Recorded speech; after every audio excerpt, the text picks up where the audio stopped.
Hi, and welcome back to U.S. History with me, Mr. Snyder, and today we're going to discuss how women during the Progressive Era worked to gain more of the rights that they have today. So it's about the social issues affecting women, action taken during the Progressive Era to expand opportunities for women, and then talk about the suffrage and the 19th Amendment.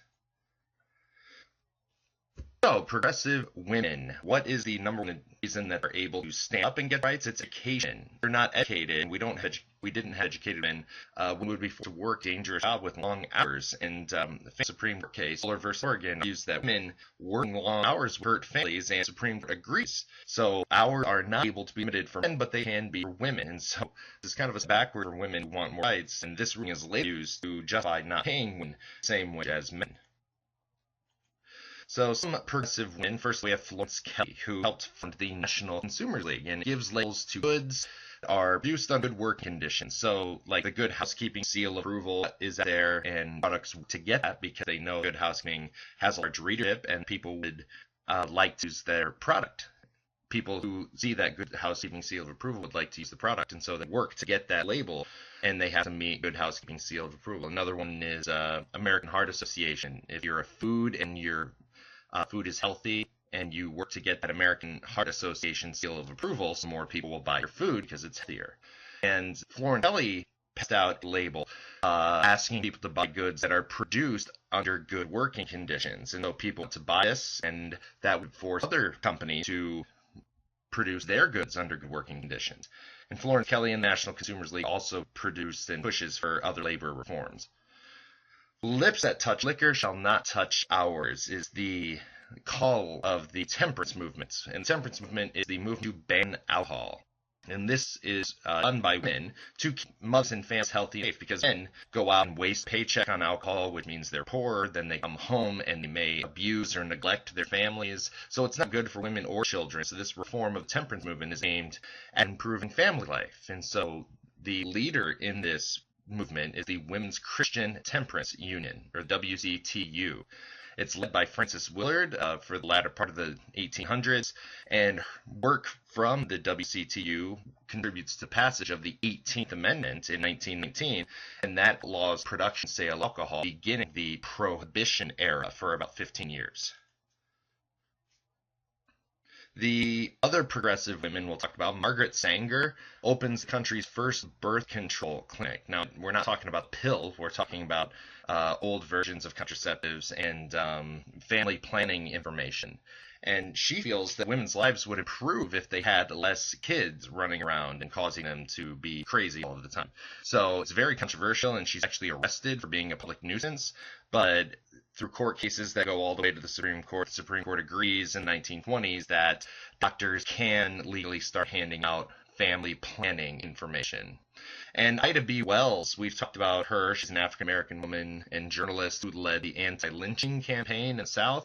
She actually helps form the National Association of Colored Women to assist black families that are in need. And what they did is they set up daycares so that black children would not be out on the street causing trouble or getting into trouble while their parents were at work. They could stay in and be educated and grow up to be an educated, well-meaning citizen of society.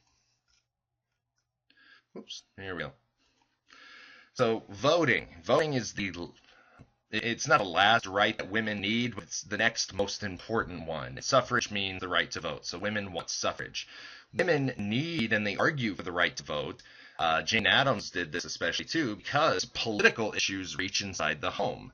Think about a woman can't even get unspoiled meat if the city inspectors don't inspect it. They can't get dirt out of their homes and their tenements if the city does not come and sweep the streets. And so they need to be able to vote on stuff like this because it affects women. Carrie Chapman Catt is one of the leaders of the suffrage movement. After Susan B. Anthony dies in the early 1900s, she does not live to see women's suffrage, but she campaigned for it for so long. Elizabeth Cady Stanton as well works to get women the right to vote. But Carrie Chapman Catt becomes the president of the National American Women's Suffrage Movement. And these are the ladylike ladies. There's another group we'll talk about in a minute, but these are the women who are very ladylike. And they have two plans of attack. They are going to, one group in the NAWSA or NAWSM, is going to pressure Congress for a constitutional amendment which would make it legal everywhere for women to vote. And one other group is going to pressure state legislatures to pass suffrage laws. So if take Wyoming, for instance, the first state and territory that did allow women to vote, women in Wyoming can vote, but not any other state. So that's their plan of attack. There is opposition out there to women's suffrage, of course, in the liquor industry, because they're opposed due to the temperance movement. The temperance movement would limit sales, of course, and they would have to shut down or make something else. Textile industry is opposed because of the need for child labor, and women want to vote to end child labor. And there's even a national association opposed to women's suffrage that thinks that women's attention would be taken away from family and volunteer work. Now, it's not only men that are a part of these organizations, women as well. Some women are opposed to women's suffrage. So it's a controversial topic through the first 15 years of the 1900s.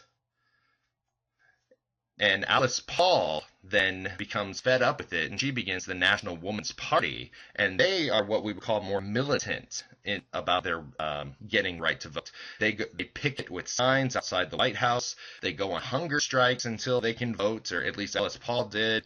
So these are the more militant or aggressive women rather than the ladylike NAWSM.